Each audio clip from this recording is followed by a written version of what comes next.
বিশ্বমঞ্চে সব সদস্য রাষ্ট্রের প্রতিনিধি হিসেবে কাজ করার ঘোষণা দিয়েছেন বাংলাদেশের পররাষ্ট্রমন্ত্রী খলিলুর রহমান। জাতিসংঘ সাধারণ পরিষদের ৮১তম অধিবেশনে সভাপতি নির্বাচিত হওয়ার পর তিনি এই ঘোষণা দেন।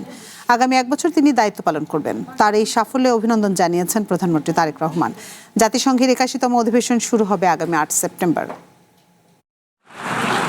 মঙ্গলবার নিউ ইয়র্কে জাতিসংঘ সাধারণ পরিষদের সদস্য দেশগুলোর ভোটাভুটি হয়। এতে ৯৯টি দেশ বাংলাদেশের প্রার্থী খলিলুর রহমানকে ভোট দেয়। তার প্রতিদ্বন্দ্বী সাইপ্রাসের প্রার্থী আন্দ্রেয়াস এস কাকোরিসের পেয়েছেন ৯১ ভোট।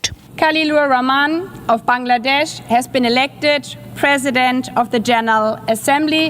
এই জয়ে জাতিসংঘ সাধারণ পরিষদের ৮১তম অধিবেশনের সভাপতি হল বাংলাদেশ।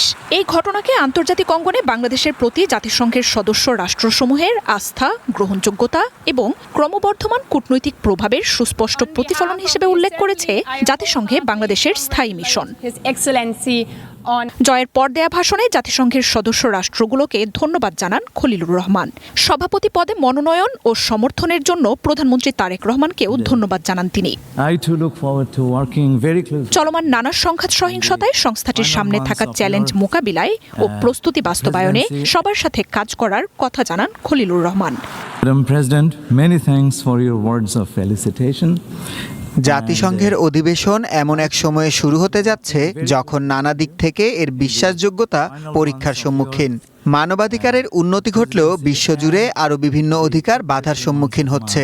জাতিসংঘের সামনে থাকা এসব চ্যালেঞ্জ মোকাবিলায় একসাথে কাজ করব আমরা। সংস্থাটির চ্যালেঞ্জ মোকাবিলায় ৬টি ভিত্তির ওপর কাজ করার কথা জানান পররাষ্ট্রমন্ত্রী। শান্তিরক্ষী কার্যক্রম, রাজনৈতিক স্থিতিশীলতা, অংশগ্রহণমূলক আলোচনায় অগ্রাধিকার, জ্বালানি সংকট, উন্নয়নশীল দেশগুলোর ভঙ্গুর পরিস্থিতি, লিঙ্গ সমতা, সব ক্ষেত্রে নারীর ক্ষমতায়ন, শরণার্থীর সংকটের মতো বিষয়গুলো সমাধানের প্রতিশ্রুতি দেন তিনি। এছাড়াও জাতিসংঘের কার্যক্ষমতা বাড়াতে কৃত্রিম বুদ্ধিমত্তা ও প্রযুক্তির ব্যবহার ও উন্নয়নের কথাও বলেন তিনি। খলিলুর রহমানের সভাপতি পদে জয়লাভের ঘটনায় তাকে অভিনন্দন জানিয়েছেন প্রধানমন্ত্রী তারেক রহমান। সেই সাথে তাকে অভিনন্দন জানিয়েছে ভারত ও চায়নার মতো দেশগুলোও।